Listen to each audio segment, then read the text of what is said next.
আসসালামু আলাইকুম। নতুন একটি ভিডিও নিয়ে আবার আপনাদের সামনে হাজির হলাম। আজকে আমি রান্না করব গরুর কলিজা। আমি এখানে কলিজা ভালোভাবে পরিষ্কার করে রেখে দিয়েছি। এখন কড়াইয়ে পরিমাণ মতো তেল দিয়ে নিচ্ছি। তেলটি গরম হবার পর আমি পেঁয়াজ দিয়ে নেব। এখানে আমি গোল করে কেটে নিয়েছিলাম পেঁয়াজ, সেই পেঁয়াজটি গরম তেলের মধ্যে দিয়ে দিচ্ছি।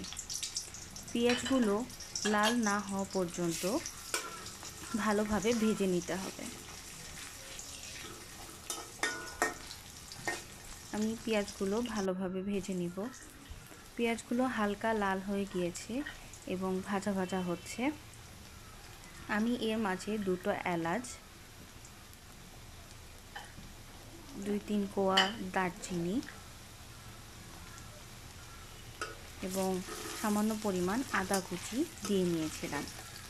এখন এই সবগুলো উপাদান ভালোভাবে ভেজে নিব। আপনারা দেখতেই পাচ্ছেন ভাজা প্রায় শেষের দিকে।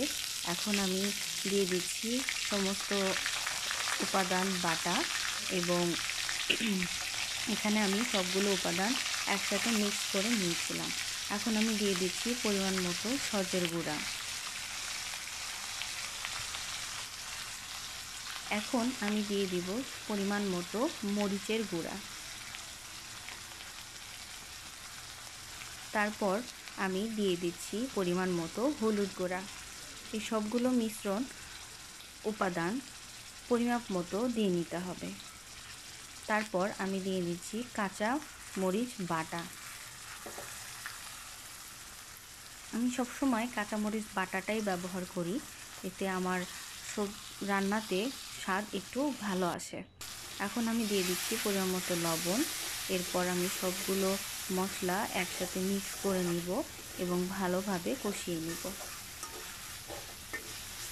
আমি সবগুলো মশলা একসাথে মিশিয়ে নিচ্ছি যাতে সবগুলো একভাবে কষে যায়। এই তো প্রায় কষানো শেষের দিকে। আমি এই মশলাটি কষানো শেষ হলে এর মধ্যে আমি কলিজাগুলো দিয়ে দিব। এখন আমি আরেকটু পানি দিলাম যাতে আরেকটু কষানোটা ভালো হয়। এখন আমি ঢেকে দিব এবং লো আঁচে দিব। দেখতেই পাচ্ছেন পানিগুলো শুকিয়ে গিয়েছে এবং মশলাগুলো অনেক সুন্দর কালার চলে এসেছে। এতে আমি আরেকটু নেড়ে দিব, তারপর আমি কলিজাগুলো দিয়ে দিব।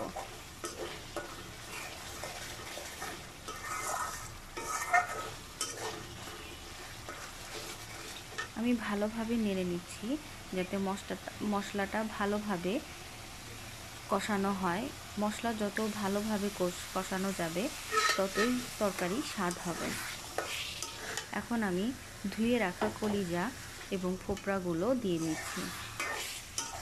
এগুলো ভালোভাবে মশলার সাথে মিক্স করে নিব যাতে প্রত্যেকটি কলিজার ভিতরে মশলাগুলো গায়ে গায়ে ভালোভাবে লেগে যায় এবং কষানোর সময় ভিতরে ভালোভাবে চলে যায়। এখন আমি সামান্য পরিমাণ পানি দিয়ে নিচ্ছি যাতে কলিজাগুলো ভালোভাবে কষে যায়।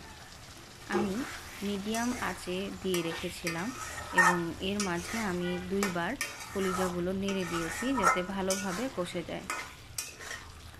কলিজাগুলো পানি শুকিয়ে এসেছে এবং কালারটাও চলে এসেছে, কলিজাগুলো প্রায় সিদ্ধ হয়ে গিয়েছে। এখন আমি হালকা একটু নাড়াচাড়া করে দেব।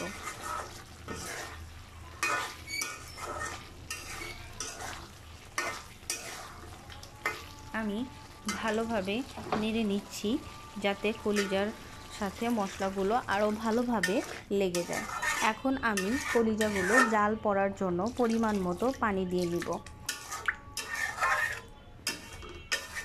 যেহেতু কলিজা ভুনা করছি তাই বেশি পানি দেব না, কারণ আমি এখানে তরকারির ঝোলটা কম রাখব।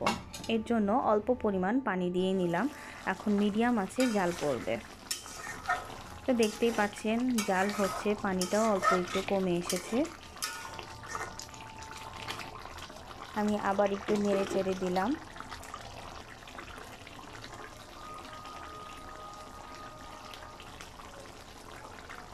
এখন আমি এতে মশলার গুঁড়া দিয়ে নিলাম, কারণ আমি এখন নামিয়ে ফেলবো, তরকারিতে হয়ে গেছে।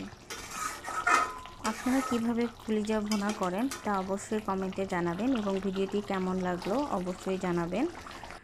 আপনার ফ্রেন্ডদের সাথে, ফ্যামিলির সাথে আমার চ্যানেলটি শেয়ার করবেন এবং সাবস্ক্রাইব করবেন। তো আমার কলিজা রান্না হয়ে গিয়েছে। তো আজকে এ পর্যন্তই, দেখা হবে আবার। আল্লাহ হাফেজ।